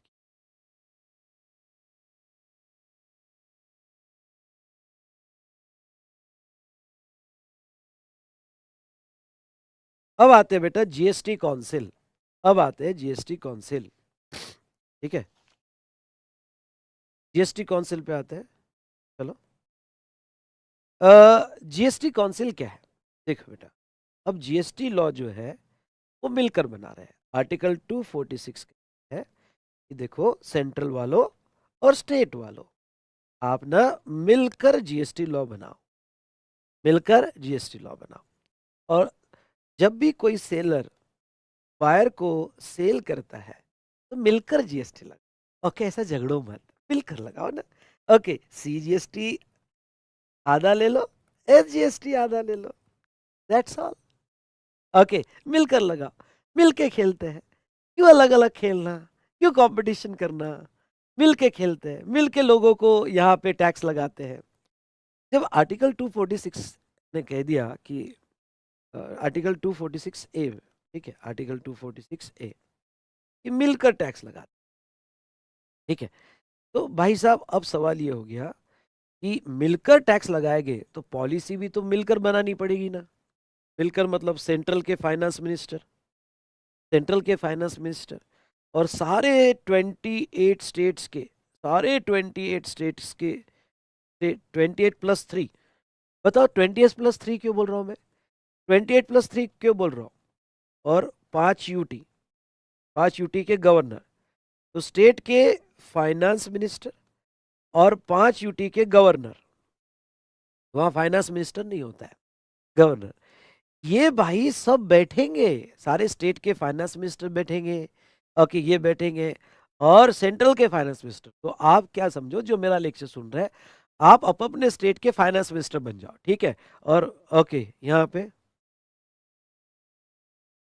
आप अपने स्टेट के फाइनेंस मिनिस्टर बन जाओ और मैं सेंट्रल फाइनेंस मिनिस्टर बन जाता हूँ, सेंट्रल गवर्नमेंट का फाइनेंस मिनिस्टर। कभी आप देख सकते हो मेरे को सेंट्रल, कभी फ्यूचर में मेरा भी ड्रीम है। तो भाई सेंट्रल को सीजीएसटी लॉ बनाना है, सेंट्रल को सीजीएसटी लॉ बनाना है, स्टेट को एसजीएसटी लॉ बनाना है, एसजीएसटी लॉ बनाना है आप अपने स्टेट का, और यूटी को यूटी जीएसटी लॉ बनाना है अपने 5 यूटी के लिए। पर गवर्नमेंट क्या कहती है कि भाई ये लॉ सब अलग अलग बनाएंगे, सेंट्रल भी सीजीएसटी बनाएगा, सीजीएसटी एक्ट बनाएगा, सारे state SGST act, Maharashtra SGST act, Rajasthan SGST act, okay, Delhi SGST act बनेगा, सब मतलब दिल्ली जीएसटी एक्ट बनेगा, जो भी है सारे स्टेट बनाएंगे। लेकिन ये जो है ओके चलेंगे सारे लॉ एक साथ, चलेंगे सारे लॉ एक साथ, बनेंगे अलग अलग पर ओके जो यूनिफाइड कोड पे चलेंगे। मतलब ये कि एग्जैक्टली सारे लॉज सेम रहेंगे, word to word, word to word, कोई भी डिफरेंट डिफरेंट नहीं बनाएगा। ओके, तो सारे लॉ ओके एग्जैक्टली एक जैसा चलेंगे, बिल्कुल कोई भी अलग नहीं बनाएगा, मतलब प्रोविजन सबकी एक जैसी रहेगी। यानी अगर आप सेक्शन 7 ऑफ सीजीएसटी पढ़ रहे हो तो वही सेक्शन 7 एसजीएसटी का सेम रहेगा, वही सेक्शन 7 यूटी जीएसटी का सेम रहेगा, चलेंगे सब एक साथ। तो भाई सबको अगर एक साथ चलाना है, 31 स्टेट्स, 5 यूटी और सेंट्रल का, तो ऐसे केस में ओके इन सबको मिलाने के लिए कोई एक कमिटी बनानी पड़ेगी जो साथ में बैठेगी और ये साथ में बैठकर पॉलिसी डिसाइड करेगी और फिर सारे लॉ में चेंजेस करके एक साथ चलेंगे। कोई जोक थोड़ी था। इसलिए गवर्नमेंट ने कहा कि चलो एक परिषद बनाते हैं जिसे कहते हैं काउंसिल, ओके, जिसे कहते हैं काउंसिल।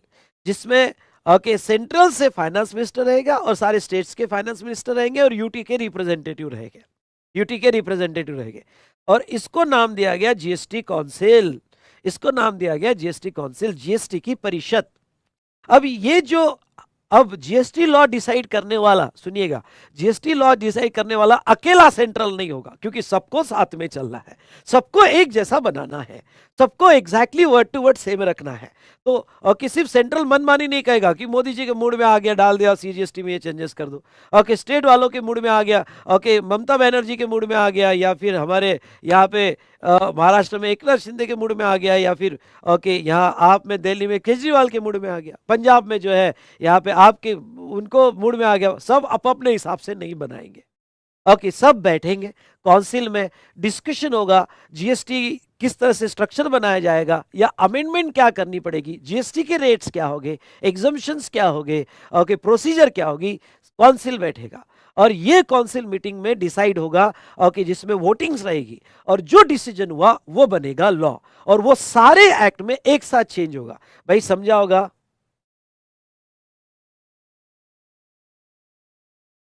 ओके अगर समझा होगा तो ये समझ में आ रहा होगा तो फटाफट एस टाइप कीजिएगा, समझा का एस टाइप कीजिएगा। मेरे साथ इंटरेक्टिव रहिएगा बेटा, क्योंकि आप में और मेरे बीच में कैमरा है बस। ओके क्या ये बेवफा कैमरा है आपके मेरे बीच में, आपका एक्सप्रेशन मेरे को समझ में नहीं आते हैं, ठीक है।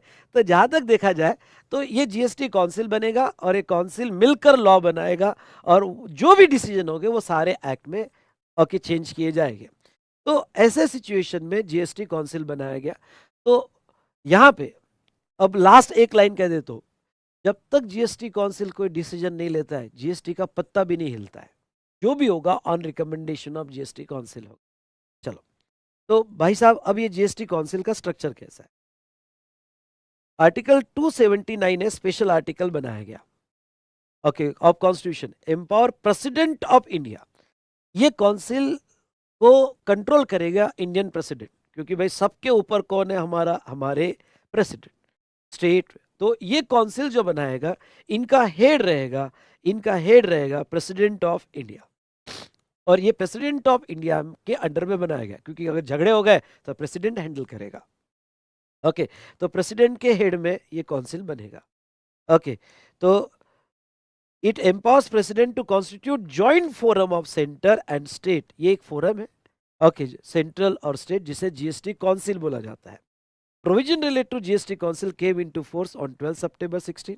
President constitute GST council on 15 September 2016। Okay और ये काउंसिल प्रेसिडेंट ने बनाया ओके 15 सितंबर 2016 में, ठीक है। कॉन्स्टिट्यूशन कैसा रहेगा? GST council shall consist of following member, namely union finance minister जो चेयरपर्सन हो गए, इस काउंसिल के चेयरपर्सन मैं समझ लो यूनियन फाइनेंस मिनिस्टर, और union minister of state in charge of revenue, और finance is the member. Finance मतलब या फाइनेंस मिनिस्टर या रेवेन्यू मिनिस्टर या minister in charge of finance और टैक्सेशन और any other minister nominated by each state government are member. मतलब state से हो सकता है रेवेन्यू मिनिस्टर है, स्टेट से हो सकता है फाइनेंस मिनिस्टर है, स्टेट से हो सकता है टैक्सेशन मिनिस्टर है, या कोई भी मिनिस्टर नॉमिनेटेड बाय स्टेट, वो एक रिप्रेजेंटेटिव रहेगा इस काउंसिल मीटिंग का। Member of GST council referred in clause C above as soon as may be choose one amongst themselves vice chairperson. Chairperson तो फिक्स है, चेयरमैन तो यहाँ पे बिल्कुल यहाँ पे हमारे सेंट्रल के फाइनेंस मिनिस्टर रहेंगे और बाकी स्टेट वाले अपने वाइस चेयरमैन फिक्स करेंगे।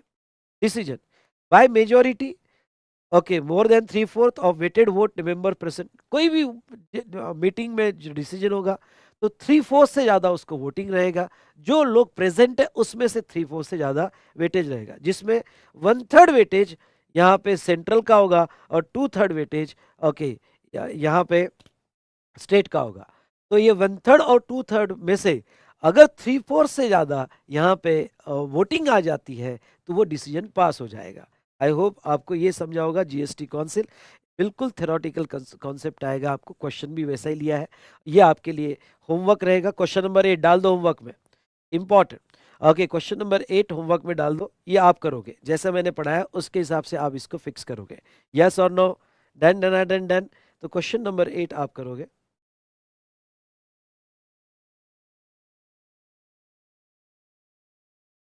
ठीक है, अब आ जाओ यहाँ पे रिकमेंडेशन ऑफ जीएसटी काउंसिल। ये भी यहाँ पे क्वेश्चन इंपॉर्टेंट है, इसके ऊपर एग्जाम में रिकमेंडेशन क्या है जीएसटी काउंसिल पे, तो वो क्वेश्चन नंबर 8 में ही मैंने कवर कर लिया है। जीएसटी काउंसिल की रिकमेंडेशन क्या है, दोनों एक साथ है, मैं पढ़ा देता हूँ और आपने लिख के देख लेना।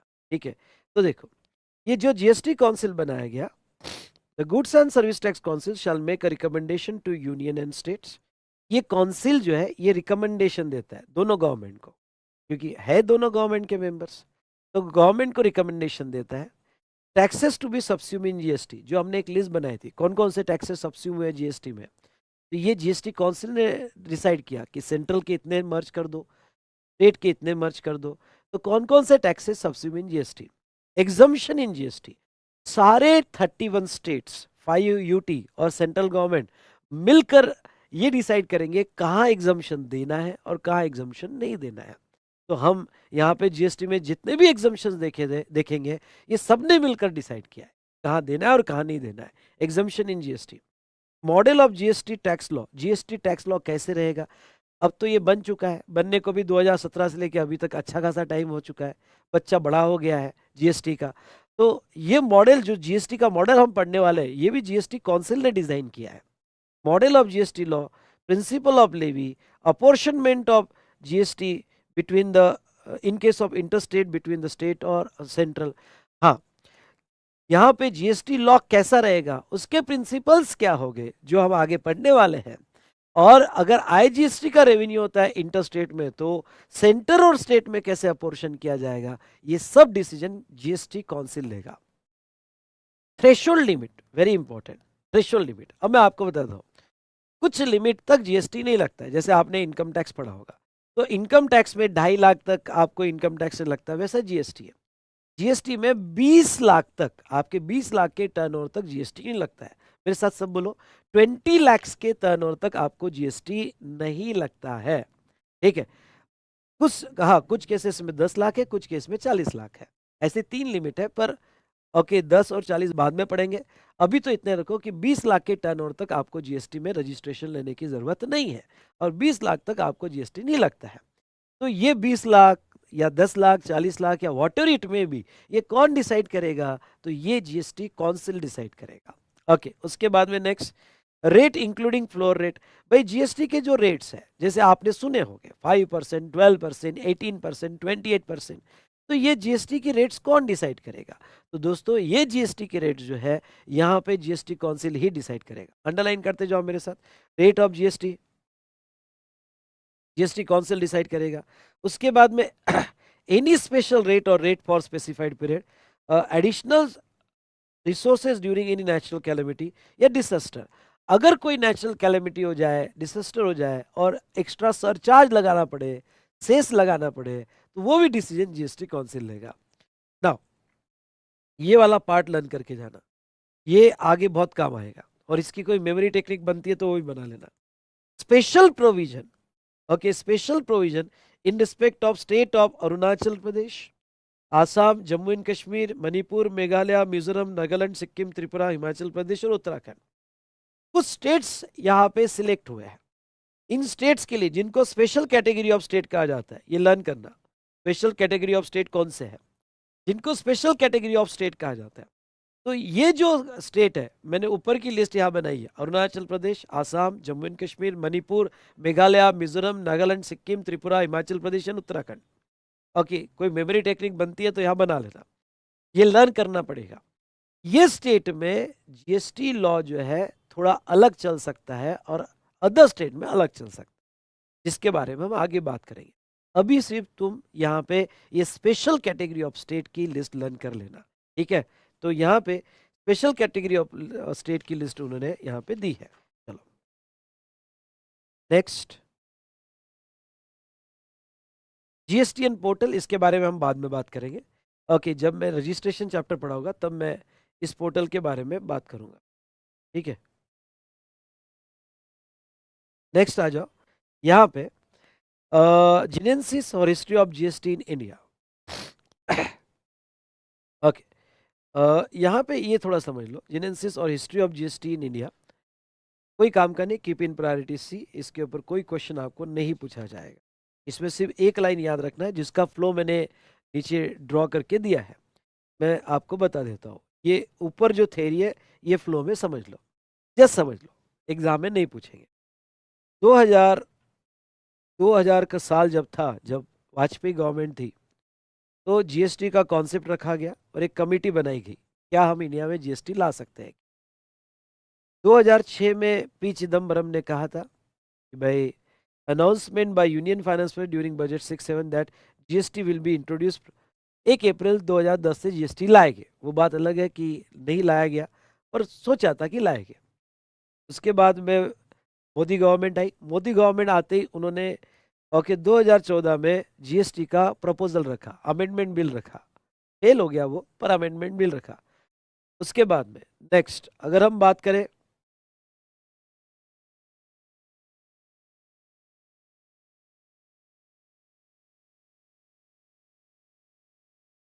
ठीक है, उसके बाद में 2016 में अगर हम बात करें तो यस, यहां से जीएसटी ने टर्न लिया। और ये याद रखना, ओके, 101 नंबर, ओके, जो यहाँ पे इमरजेंसी डायल है, ओके, तो जीएसटी का 101 नंबर का अमेंडमेंट किया गया कॉन्स्टिट्यूशन में, और जीएसटी लाना कंफर्म कर दिया गया। तो एक्चुअली जीएसटी लाना कंफर्म जो हुआ वो 2016 में हुआ, और 2017 में फिर तो ओके, यहाँ पे अप्रैल 2017 में यहाँ पे सीजीएसटी का मॉडल रखा गया, और यहाँ जीएसटी 1 जुलाई 2017 को लॉन्च कर दिया गया।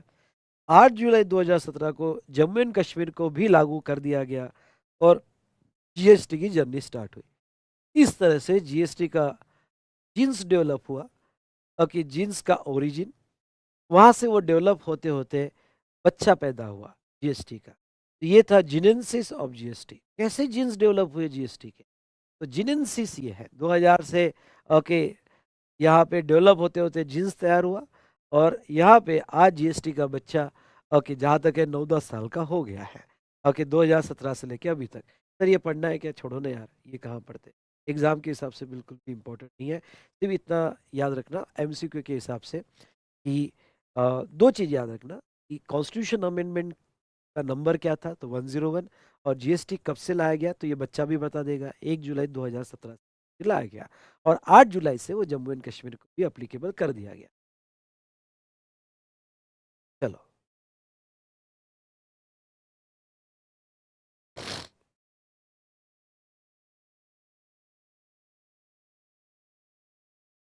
चलो, यहाँ पे deficiency in existing value added taxation, okay, ये जो है,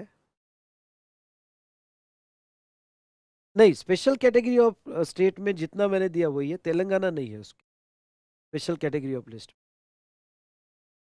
ठीक है।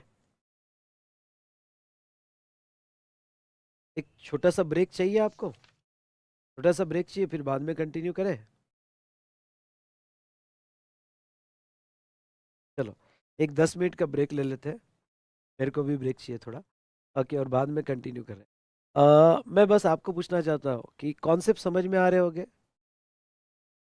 स्पीड ओके होगी तो कॉन्सेप्ट का सी, स्पीड ओके होगी तो एस, और मज़ा आ रहा होगा तो एम। मज़ा मतलब हमें बहुत अच्छे से समझ में आ रहा है और हमारा अच्छा रिवाइज भी हो रहा तो एम, तो CSM टाइप करो, और ऑनेस्टली नहीं आ रहा होगा तो वो भी टाइप करो, CSM टाइप करो।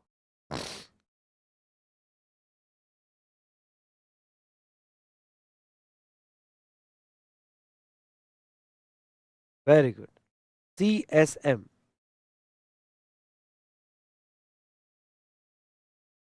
Very good, very good. ये ना, ये मुझे कॉन्फिडेंस देता है।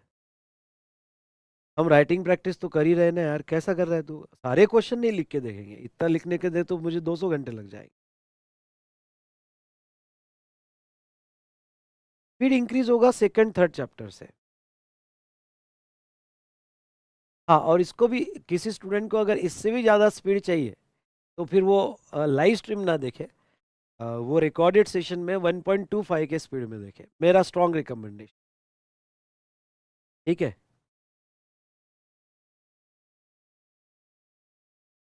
तो मैं उनको बोलूँगा कि वो रिकॉर्डेड सेशन, क्योंकि वो अपलोड होने के बाद देखें तो वो 1.25 में भी देख सकते हैं। स्पीड ऐसा ही रहेगा, थोड़ा बहुत स्पीड आगे बढ़ेगा, पर मुझे बैलेंस करके चलना है। कुछ स्टूडेंट्स यहाँ पे मेरे साथ पहली बार जीएसटी कर रहे हैं, कुछ रिपीट कर रहे हैं, तो नो डाउट मेरे को दोनों को बैलेंस करके, तो मैं इतना ही कहना चाहूँगा कि अ, आप जो है,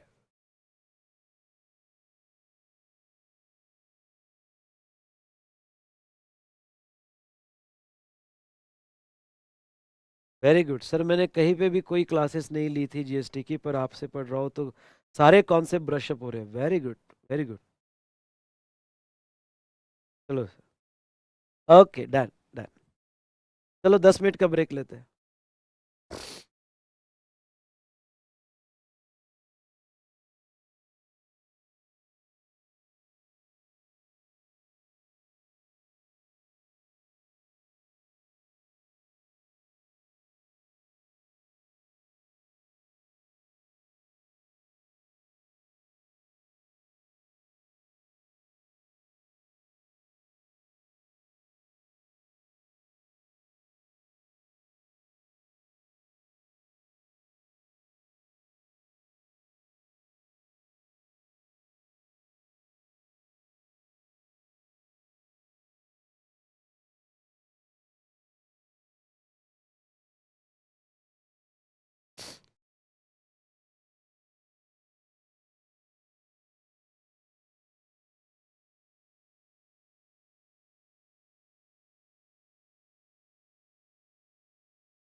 हेलो।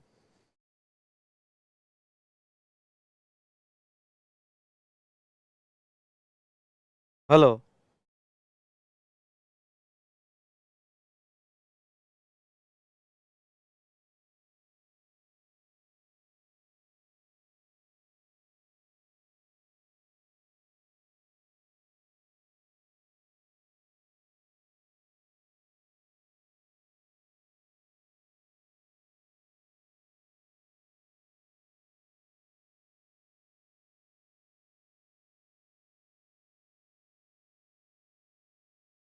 चलो, सब कनेक्ट हो गए?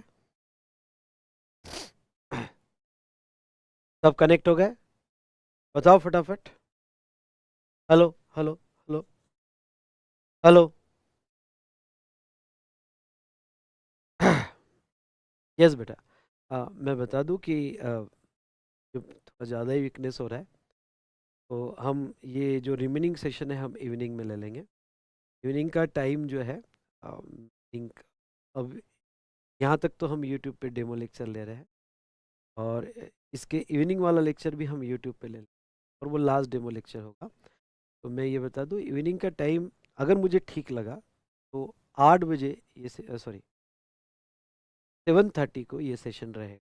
अगर मुझे ठीक लगा तो 7:30 को ये सेशन लगेगा रहेगा, तो पूरा इंस्ट्रक्शन समझ लो। अभी यहाँ हम रुकते हैं कि मैं बहुत ही वीक फील कर रहा हूँ, but I will try my best कि हम इवनिंग में 7:30 को ये सेशन लेंगे। और अगर कोई रीज़न की वजह से इवनिंग में 7:30 को सेशन नहीं हो पाया, तो कल मॉर्निंग में हमारे रेगुलर टाइम पे और मॉर्निंग में हमारे सेशन है। ओके, अभी 8:30 से 11:30, आई रिपीट, 8:30 से 11:30 तक हमारा, ठीक है। और इवनिंग में 7:30 PM तक ये पार्ट 2, ये सेशन का पार्ट 2 हम लेंगे। बाद में अगर किसी को कोई भी डिफ़िकल्टी होगी तो इस वीडियो के डिस्क्रिप्शन मैंने गूगल फॉर्म लिंक दिया है, आप अपनी सारी डिटेल्स उसमें, मेरी टीम और आपका प्रिफरेबल टाइम डालो, मेरी टीम आपसे इमीडिएट बेसिस पे कोऑर्डिनेट कर लेगी। अगर आपको यहाँ पे ऐप ने प्रॉब्लम जा रहा है, इंस्टॉलेशन में प्रॉब्लम जा रहा है, तो सारी डिटेल्स उसमें आप सिर्फ order ID, mobile number, detail डाल दो, मेरी टीम कॉल कर देगी। हाँ, बुक्स आने में थोड़ा टाइम लगेगा, पर अगर बहुत दिन से आपकी बुक्स नहीं आई है तो आप उसकी भी डिटेल्स उसमें, ठीक है। तो चलिए, यहाँ रुकते हैं। अ, आप टेलीग्राम ग्रुप पे मैं अपडेट कर दूंगा, और यूट्यूब पे भी मैं लिंक कर दूंगा। कल मॉर्निंग का क्लास 8:30 को होगा। कल मॉर्निंग का क्लास 8:30 को, ठीक है। और आज इवनिंग का क्लास मैं पूरी कोशिश करूंगा लेने की, पर इवनिंग 7:30 को होगा, ठीक है। अगर हुआ तो 7:30 को होगा। Stay tune with YouTube link as well as in our app. Thank you so much. Thank you so much बेटा।